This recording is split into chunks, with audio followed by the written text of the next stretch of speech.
हाँ जी students, so continue करते हैं बोहर्स मॉडल को। देखो, मैंने आपको पोस्टुलेट्स तो करवाए थे लास्ट वीडियो में, बट आपके माइंड में एक क्वेश्चन आना चाहिए विच इज़ वेरी इंपॉर्टेंट, जो आपको बोहर्स मॉडल के बारे में पता होना चाहिए कि यहाँ पे जो हमने वैल्यू ऑफ एनर्जी यहाँ पे जो ली है, why energy is negative, you have to know that कि ये नेगेटिव हमें क्या रिप्रेजेंट कर रहा है। ठीक है, मीन्स हमने क्या पढ़ा, हमने ये पढ़ा भाई जो एनर्जी की वैल्यू है ना, यहाँ पे आपका टॉपिक भी यही है कि इलेक्ट्रॉनिक आपके पास एनर्जी वर्सेस नेगेटिव एनर्जी।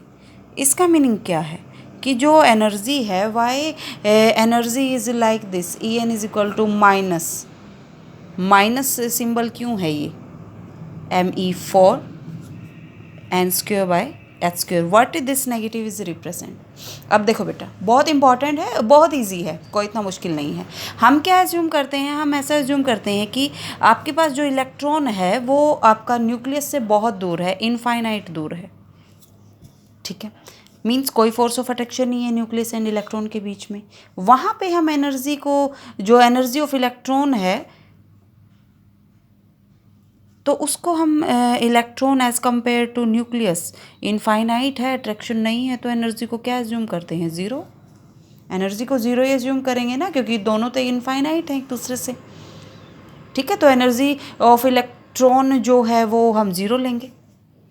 अब हमने क्या किया, हम क्या बोलते हैं कि जैसे ही आपका जो इलेक्ट्रॉन है वो न्यूक्लियस के टुवर्ड्स मूव करना शुरू कर देता है, इलेक्ट्रॉन ने मूव करना शुरू कर दिया न्यूक्लियस की तरफ, तो वहाँ पे क्या हुआ, वहाँ पे जो एनर्जी है वो रिलीज़ हुई।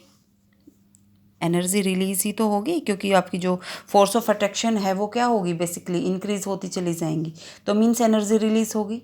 एनर्जी रिलीज़ होने का मीनिंग क्या, कि जो एनर्जी है, जो भी एनर्जी थी जो हमने ज़ीरो ली थी, मीन्स वो तो क्या होती चली गई, आपकी डिक्रीज़ होती चली गई। अब वैल्यू हम ले रहे हैं zero, force of attraction increase होने से एनर्जी हो रही है रिलीज, रिलीज होने से मीन्स एनर्जी की वैल्यू कम हो रही है, कम हो रही है तो कहाँ पे आएगी, नेगेटिव। तो ये जो नेगेटिव सिंबल यहाँ पे है, ये आपका जस्ट हमें एक ही चीज़ बताता है कि जब भी फोर्स ऑफ अट्रैक्शन इंक्रीज होती है ना इलेक्ट्रॉन एंड न्यूक्लियस के बीच में, तो एनर्जी आपकी रिलीज होती है। ठीक है, ये नेगेटिव साइन हमें ओनली, ये आपकी जो कंसेप्ट है यही आपका एक्सप्लेन करता है। ठीक है, कि energy is released when the force of attraction increase in between electron and the nucleus. ठीक है, अब जो सबसे जो की कंसेप्ट है आपका, की कंसेप्ट यदि मैं आपको बताऊं बोहर्स मॉडल का, की कंसेप्ट मीन्स क्वांटाइजेशन का मीनिंग क्या होता है। देखो, क्वांटाइजेशन ऑफ इलेक्ट्रॉनिक एनर्जी, हमने क्या बोला, हमने यहाँ पे जो मैंने थर्ड पोस्टुलेट आपको बताया है कि हर एक जो आपके पास ऑर्बिट होता है उसकी एनर्जी क्या होती है, क्वांटाइज्ड होती है।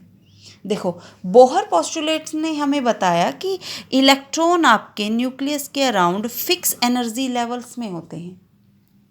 इसका मीनिंग देखो बेटा, बहुत इंपॉर्टेंट पॉइंट है। इसका मीनिंग ये है कि जब भी आपका जो इलेक्ट्रॉन है वो अपने फिक्स ऑर्बिट में होगा, अपने ऑर्बिट में होगा, तब उसकी जो एनर्जी है वो क्वांटाइज्ड रहेगी, फिक्स वैल्यू रहेगी।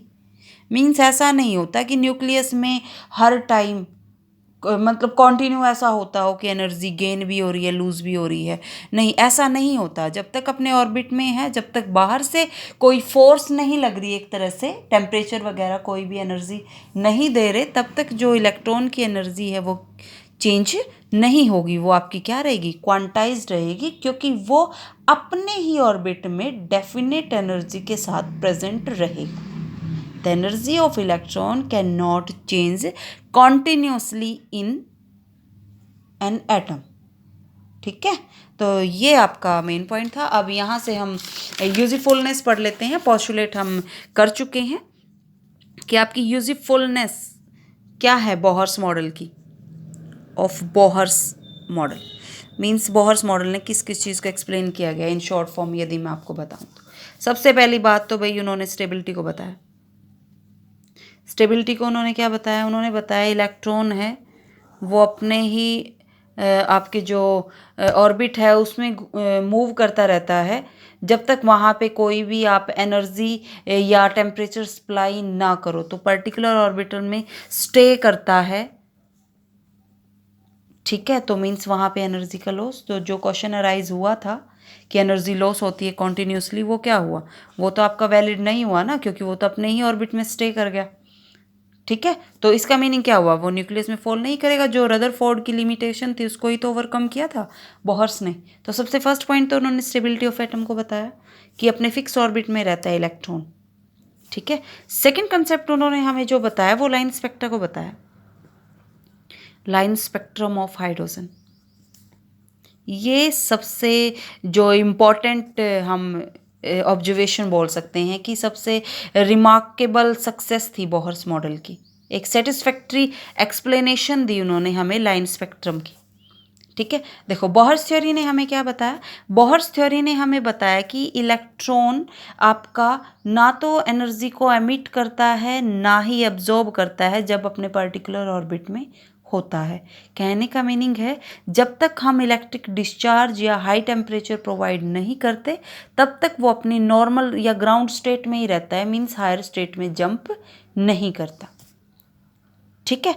हम एज्यूम करते हैं कि हमने हाई टेम्परेचर अप्लाई किया, अपने ग्राउंड स्टेट में एनर्जी थी E1 इलेक्ट्रॉन की, हमने हाई टेम्परेचर अप्लाई किया, वी एज्यूम कि वो अपने नॉर्मल एनर्जी स्टेट को छोड़ के वो हायर एनर्जी स्टेट में चला गया आफ्टर एब्जॉर्बिंग एनर्जी। तो जिस स्टेट में गया वो उसके लिए क्या होगी, एक्साइटेड स्टेट होगी। वी एज्यूम कि जो एक्साइटेड स्टेट की जो एनर्जी है उसको एज्यूम हम कर लेते हैं E2, ठीक है। अब यहाँ पे क्या हुआ कि हर एक जंप में आपके पास क्या हो रहा है, ऐसे ही एनर्जी को एमिट यदि करेगा तो आएगा अपने ग्राउंड स्टेट में। तो मीन्स किस में चेंज आ रहा है, चेंज आ रहा है हर एक जंप में। जब भी एनर्जी एमिट होती है तो वो किसके इक्वल आएगी, तो मीन्स कहीं ना कहीं जो लाइट है, फोटोन ऑफ लाइट है, उसकी डेफिनेट वैल्यू या डेफिनेट आपके पास फ्रीक्वेंसी होगी। देखो मैं क्या बोल रही हूँ, आप क्या करते हो कि एक ग्राउंड स्टेट से यदि इलेक्ट्रॉन जंप किया एक्साइटेड स्टेट में आफ्टर एब्जॉर्बिंग लाइट, तो मीन्स जो चेंज इन एनर्जी है वो किसके प्रोपोर्शनल रहना चाहिए, वो किसके इक्वल रहना चाहिए, वो रहना चाहिए जो ये लाइट है या जो ये एनर्जी है उसने गेन की है, या जो वो एमिट करता है जब वो अपनी एक्साइटेड से किस में आता है, रिटर्न होता है ग्राउंड स्टेट में। That must be equal to definite amount of wavelength and frequency, and we can say H nu, कि वो फ्रीक्वेंसी पे भी डिपेंड करेगा एंड डिपेंड किस पे करेगा, वेवलेंथ ऑफ लाइट पे भी डिपेंड करेगा उसका हर एक जंप, कि वो किस एनर्जी स्टेट में आपका जाता है। तो हम ऐसे शो कर सकते हैं दोनों के जो एनर्जी डिफरेंस है that is equal to H nu, ठीक है। उसके बाद न्यू आपका किसको रिप्रेजेंट करता है, फ्रीक्वेंसी ऑफ फोटोन को। तो न्यू किसके इक्वल आ जाएगा, E2 minus E1 by H, that is the frequency of photon. I hope ये पॉइंट आपको समझ आया होगा, फ्रीक्वेंसी ऑफ फोटोन पे कैसे आपका डिपेंड किया, क्योंकि आफ्टर एब्जॉर्बिंग एनर्जी वो जंप कर जाता है हायर स्टेट में, ठीक है। तो मीन्स हम बाहर से कोई भी इलेक्ट्रिक डिस्चार्ज या हाई टेम्परेचर देते हैं तभी आपकी जो एक्साइटमेंट है वो होती है, ठीक है। तो वो डायरेक्टली ही किसके साथ रिलेट किया, फ्रीक्वेंसी या वेवलेंथ के साथ। तो यहाँ से न्यू की वैल्यू हमने फाइंड आउट कर ली। न्यू किसके इक्वल होता है, C by lambda, means equal to E2 minus E1 by h, या वी कैन से लैम्डा किसके इक्वल आ गया, HC by E2 minus E1, ठीक है। यहाँ से हमें क्या पता लगा कि हर एक फ्रीक्वेंसी या वेवलेंथ के लिए आपका एक पर्टिकुलर स्पेक्ट्रम प्रोड्यूस होता है, ठीक है।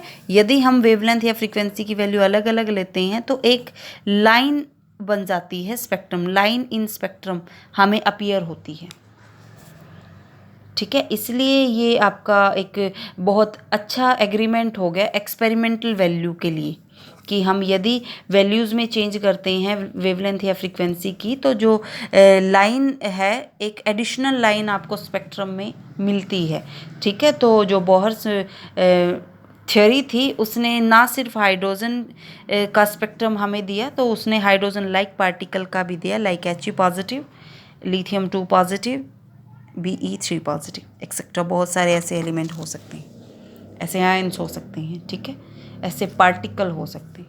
ये चीज़ समझ आई? मीन्स हर एक वैल्यू या फ्रिक्वेंसी या वेवलेंथ की वैल्यू के लिए हम स्पेक्ट्रम जो भी हम स्टडी कर रहे हैं उसमें एक एक्स्ट्रा लाइन हमें मिलेगी, ठीक है। तो अल्टीमेटली उन्होंने क्या डिस्कस किया? लाइन स्पेक्ट्रम ऑफ हाइड्रोजन, ठीक है। थर्ड पॉइंट हम कर ही चुके हैं, उन्होंने हमें एनर्जी ऑफ इलेक्ट्रॉन के बारे में बताया, इलेक्ट्रॉनिक एनर्जी, ठीक है, जिसकी फिक्स वैल्यू हमने की थी, यहाँ पे हमने ये स्टडी किया, ठीक है। उसके बाद यहाँ पे जो मोस्ट इम्पॉर्टेंट है फोर्थ पॉइंट आपका, उन्होंने जो रेबर्ग्स फॉर्मूला था ना, रेबर्ग्स फॉर्मूला, उसको डिड्यूस किया,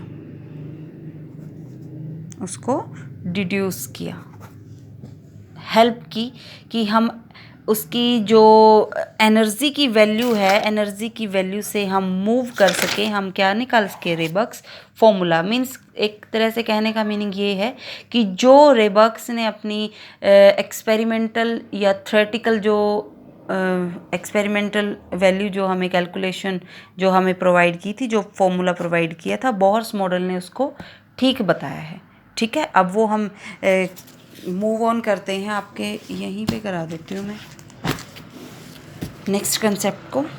देखो, एनर्जी, बोहर्स ने जो एनर्जी हमें दी हाइड्रोजन एटम के लिए हम स्टडी करें, that is equal to 2π² me4/n²/h², ठीक है। यहाँ पे एज्यूम कर लिया RH किस वैल्यू को? माइनस है, नेगेटिव RH हमने क्या एज्यूम किया?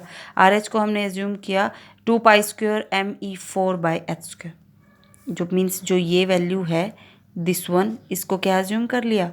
RH। तो आपके पास क्या बचा? -n², ये आपके पास रह जाता है, ठीक है। अब हमने क्या किया? हम यहाँ पे एज्यूम कर रहे हैं कि आपका जो इलेक्ट्रॉन है वो जंप करके N2 लेवल पे चला जाता है, मतलब N1 लेवल पे पहले था, वहाँ से जंप करके किस पे गया? N2 लेवल पे। तो एनर्जी डिफरेंस हो गया, ठीक है। तो difference in energy delta E वो हम कैसे देंगे? R - RH 1/n2² minus plus हो जाएगा, minus minus plus RH 1/n1²। यदि हम RH को बाहर निकालते हैं, ओनली RH को, तो यहाँ से आपका क्या बचता है? 1/n1² minus 1/n2²। Simply mathematical calculations है, ठीक है। अब यहाँ से हमने क्या पढ़ा था? हमने ये पढ़ा था भाई,